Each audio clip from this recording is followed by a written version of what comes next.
युनिव्हर्समध्ये ना 3च प्रॉब्लेम आहेत सध्या चालू. त्यात पहिला आहे हेल्थ, दुसरा आहे रिलेशनशिप आणि तिसरा आहे फायनान्स.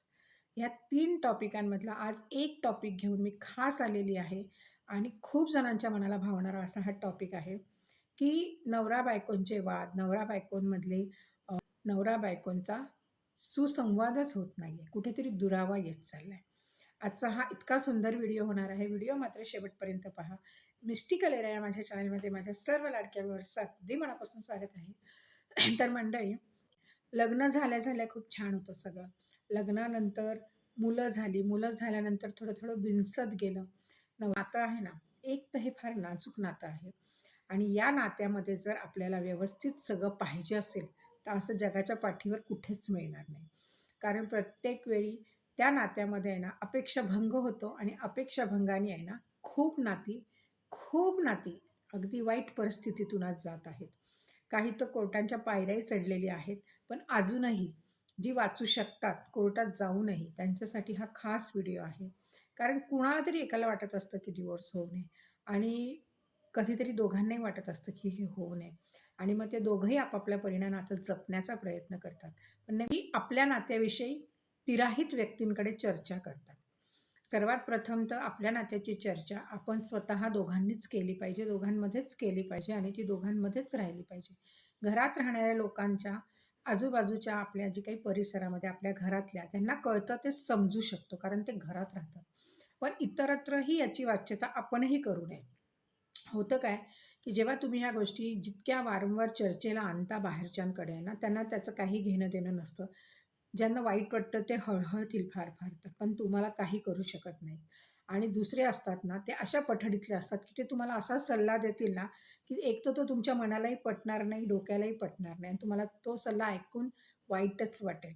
म्हणून की जे नातं खराब होतंय ना त्या नात्यामध्येच गुंता सोडण्यासाठी चर्चेला बसा किंवा एकमेकांशी सुसंवाद साधायला बसा. कारण दोघांना तुम्हाला नातं पुढे न्यायचं असेल तर नक्की मी सांगते ना ते अगदी आवर्जून करून पहा. तुम्हाला तुमच्या नात्यामध्ये फरक दिसेल. दोघं कुठेतरी फिरायला जा. दोघांनी सतत वारंवार वाद न घालता म्हणजे तुमच्या चर्चेचं रूपांतर वादामध्ये न करता दोघांनी फक्त चर्चा करा. चर्चा करण्यापेक्षा मी इथं म्हणते की तुम्ही एकमेकांशी फक्त संवाद साधा. मागची उणीधुणी काढत बसू नका. प्रॉब्लेम्स वाढवत बसू नका. प्रॉब्लेम मोजत बसू नका. फक्त तुम्ही एकमेकांबरोबर स्वतःला कुठे सुधारू शकतो, आपण कुठे दोघं एकमेकांना कमी पडतो याच्यावर चर्चा करा. कारण त्यातून तुम्हाला मार्ग मिळणार आहे. आध्यात्मिक उपाय, वास्तूचे उपाय वगैरे खूप मिळतील तुम्हाला. पण मुळात जर मनभेद असेल तर कुठलाही उपाय काम करणार नाही. आणि त्यासाठी सगळ्यात महत्त्वाचं आहे की तुमची मनं जुळली पाहिजेत आणि मनं जुळण्यासाठी तुम्हाला एकमेकांशी संवाद साधला पाहिजे. कम्युनिकेशन हे फार महत्त्वाचं असतं एका नात्यामध्ये आणि जेव्हा नात्यातलं कम्युनिकेशन बंद होतं ना तेव्हा नातं तुटण्याच्याच मार्गावर असतं आणि बरीचशी नाती त्यामुळे तुटलेलीही आहेत. तर आज मी इतकं व्यवस्थित तुम्हाला सगळं समजावून सांगण्याचा प्रयत्न करते जितकं मला जमेल. ज्याला वाटतंय आपलं नातं वाचलं पाहिजे, आपल्याला आयुष्यभर हाच जोडीदार पाहिजे ना, त्यांनी नक्की मी सांगते ते करून पहा. तुमचं खरंच आयुष्य सुखाचं होऊन जाईल आणि खरंच माझी स्वामींच्या चरणी प्रार्थना आहे की कुणाचाही संसार असा उगाचच छोट्या-छोट्या कारणांवरून तुटू नये. जेव्हा छोटी कारणं असतात ना, तेव्हा ती काही वाटत नाही. पण जेव्हा ती छोटी-छोटी कारणं एकत्र येऊन जेव्हा मोठं बंडल तयार होतं ना, तेव्हा मनाची घालमेल होते आणि तेव्हा कुठेतरी ह्या नात्यांना तडे जायला लागतात. आणि त्या नात्यांच्या वादामध्ये नेहमी हेच येतं, त्यावेळेस तू तसं केलं होतं, त्यावेळेस तू असं बोललास, त्यावेळेस तू तसं बोललीस. ॲक्चुअली हे खरं खूपच ह्या खूप छोट्या-छोट्या गोष्टी आहेत. पण त्या मार्मिकपणे मनाला लावून घेण्याची चूक मात्र आपण करतो. जिथे नातं आहे ना, तिथे खटपट होते असं म्हटलं जातं. पण माझं मत असं आहे, नातं आहे तिथे खटपट व्हायची गरजच पडणार नाही. कारण त्या नात्यामध्ये जर समजदारपणा असेल, अंडरस्टँडिंग असेल ना, तर तुमचं नातं कधीच जिथे नातं आहे ना, तिथे खटपट होते असं म्हटलं जातं. पण माझं मत असं आहे, नातं आहे तिथे खटपट व्हायची गरजच पडणार नाही. कारण त्या नात्यामध्ये जर समजदारपणा असेल, अंडरस्टँडिंग असेल ना, तर तुमचं नातं कधीच म्हणजे थोडीशी खिटपीट, थोडीशी कुरकूर वगैरे काहीही तुमच्या नात्यात होणार नाही. तर मंडळी, मी जे सांगते ना, ते अगदी तुम्ही आत्ता मी जे तुम्हाला सांगितलं संवाद साधा एकमेकांशी, कुठेतरी दोघंच फक्त फिरायला जा. छोट्या-छोट्या चुका धरत बसू नका. खूप काही जगामध्ये जगण्यासारखं आहे, करण्यासारखं आहे. ते करा. एकमेकांना काय आवडतं, आपल्याला एकमेकांच्या आवडी-निवडी माहीत नसतात. पण आपला अपेक्षाभंग झाला म्हणून आपण एकमेकांचा दुस्वास करायला लागतो. तर खरंच जाणून घ्या आपल्या आवडी एकमेकांच्या काय आहेत.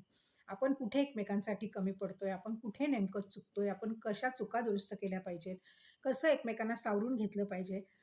खूप गोष्टी आहेत जगामध्ये करण्यासारख्या आणि त्या करायला लागा. आणखीन गोष्ट सांगते तुम्हाला वेगळी, की वास्तुदोष जर तुमच्या घराला असेल, तर आधी ते तपासून घ्या, की नेमका कुठला वास्तुदोष आपल्या नात्याला खराब करतोय. नॉर्मली नॉर्थ ईस्टचा वास्तुदोष हा नातं खराब करतो.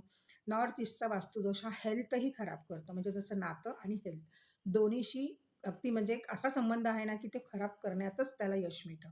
त्याच्यामुळे आधी वास्तुदोषही काय आहे का तो पाहून घ्या.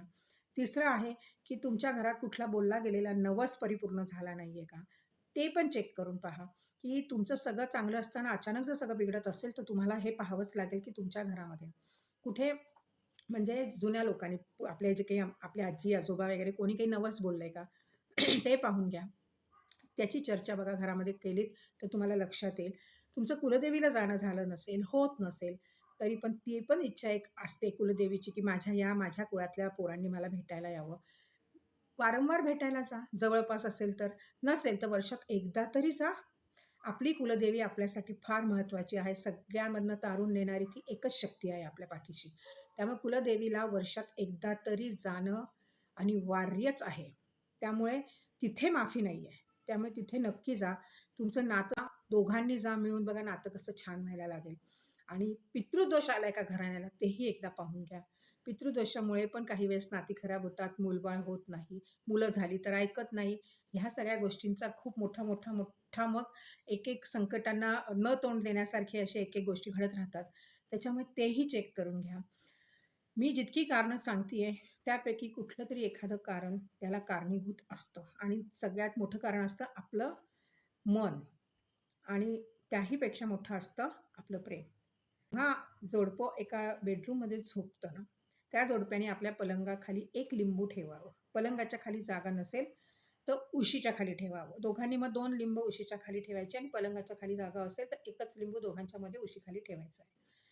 रोज सकाळी नाही, पण आठवड्यात एकदा तरी ते जे लिंबू आहे ना, ते कचऱ्यामध्ये फेकून द्यायचं. नाहीतर 3 रस्त्यावर रागात फेकून द्यायचं. हे नक्की करा. ह्यानी पण खूप तुमच्या नात्यामध्ये फरक जाणवेल तुम्हाला. बदल घडतील, सकारात्मक बदल घडतील. आणि सगळ्यात महत्त्वाचं जर नवऱ्याशी तुमची खिटपीट असेल बायकांनो ना, तर एका पुडीमध्ये कुंकू बांधा आणि ते नवऱ्याच्या उशीखाली ठेवा. तेच कुंकू मात्र कपाळी लावायला शिका.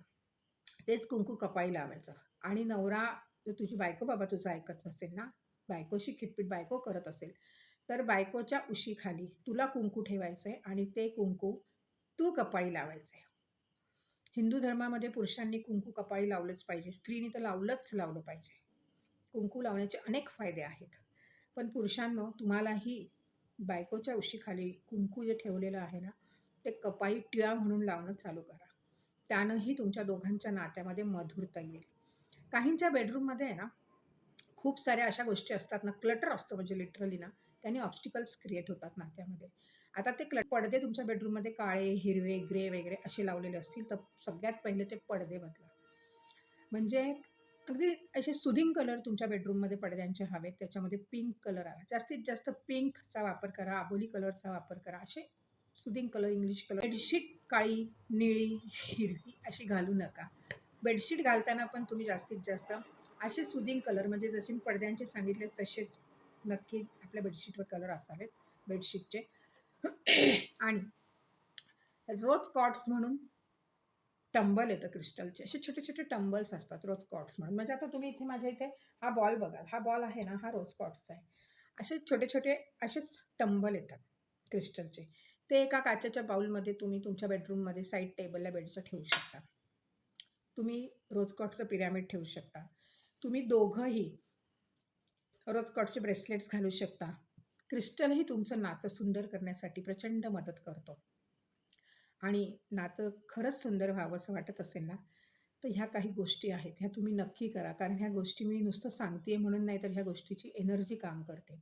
आणि जर ही एनर्जी तुमच्या नात्याला चांगलं करणार असेल ना, तर मला वाटतं हे सगळं करण्यात तुम्ही पुढाकार घेऊन नातं यशस्वी ठरवाल. त्यामुळे जे जे सांगते ते नक्की करा, कारण त्यांनी तुमचंच नातं चांगलं होणार आहे. नवरा बायकोचं नातं चांगलं झालं तर ते घर छान राहतं. कारण 2 आधारस्तंभ आहेत त्या घराचे. त्यामुळे दोघांनीही चांगलं राहावं आणि घराला छान ठेवावं. त्यामुळे नातंही छान होईल. दोघांकडे जगण्याची वेगळी उमेद येईल. नवीन काहीतरी करावंसं वाटायला लागेल. तर नात्यासाठी अशा अनेक गोष्टी आहेत करण्यासारख्या. पण सुरुवातीला या तर तुम्ही करा. पुढे तर बाकी मी सांगेनच तुम्हाला. वारंवार माझे व्हिडिओ तुम्हाला मिळतच असतील. तर त्याच्यामुळे मंडळी, लवकरात लवकर सांगितलेले सगळे उपाय तुम्हाला केलात तर अतिउत्तम. कारण केल्याने होत आहे रे, आधी केलेची पाहिजे असं म्हटलं गेलंय. त्यामुळे मला खात्री आहे तुम्ही तुमचं नातं चांगलं करण्यासाठी हे उपाय मात्र नक्की कराल. आणि माझं नवीन चॅनल चालू झालेलं आहे, जे हिंदीमध्ये चालू झालेलं आहे. तर या चॅनलला व्हिजिट करा आणि मिस्टिकल एरा अँजीशी पण जोडले जा. तिथेही वेगवेगळे उपाय सांगण्यात येणार आहेत. वेगवेगळे व्हिडिओज, शॉर्ट्सचा बहुतेक तरी शॉर्ट्सच मी तिथे टाकणार आहे. आणि मंडळी, तुम्हाला हा नात्यांचा व्हिडिओ आवडला असेल तर लवकरात लवकर सबस्क्राईब करा ज्यांनी केलं नाही आहे, आणि शेअर करायला विसरू नका. खूप नाती अशी थोडीशी खराब झालेली आहेत, तर त्यांच्यापर्यंत हा व्हिडिओ नक्की शेअर करा. व्हिडिओ आवडला असेल तर लाईक करा आणि आणि कॉमेंटमध्ये मला सांगा की तुम्ही कुठले कुठले सगळे उपाय असे करून थकलेले आहात. आणि नक्की ज्यांना कुठले प्रॉडक्ट्स हवे असतील, माझ्या वेबसाईटची लिंक डिस्क्रिप्शनमध्ये दिलेली असते. माझं फेसबुक पेज, इन्स्टा सगळं फॉलो करून मिस्टिकल एराला मात्र जोडले जा. पुन्हा छान व्हिडिओ घेऊन तुमच्यासमोर लवकरच येईल. तोपर्यंत छान राहा, मस्त राहा आणि माझे व्हिडिओ पहा.